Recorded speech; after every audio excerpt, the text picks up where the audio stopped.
When I say the word philosophy, what is that which comes to your mind immediately? Something which is a completely different and mysterious something?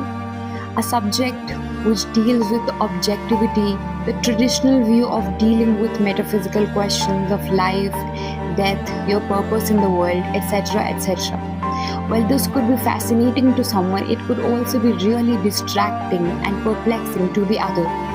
There was one philosopher who was equally confused with questions like these. He was no one else but the great postmodernist philosopher Richard Rorty.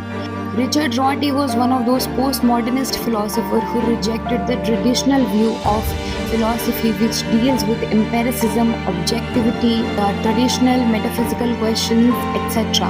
He was one of those philosophers who said that let's bring a new angle to philosophy by bringing the practical aspect to it. He says, what use is your philosophy? What use is your language if it cannot solve your everyday questions of life? Yes, he did employ language and philosophy into solving your questions of everyday present life and not on just philosophizing theoretically. He says that language is anti-representational in nature. In his book Philosophy and the Mirror of Nature, he says that philosophy is not about mirroring nature.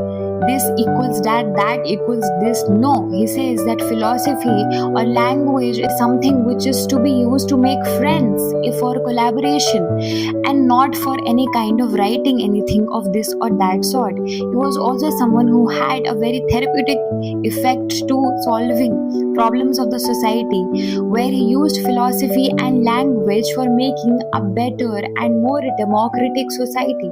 He was also someone who said that you, my friend, are a creative self-expression, a creative work of art where you should consider yourself to be creative and fluid in nature and should use language and philosophy to express your different aspect to the world. His philosophy is something which goes beyond mere philosophizing, and it still influences many legal and political theories till date. An anti-representational, a postmodernist who broke the traditional philosophical view of the world. He changed many things. I hope that you enjoyed listening to me. Thank you so much for watching.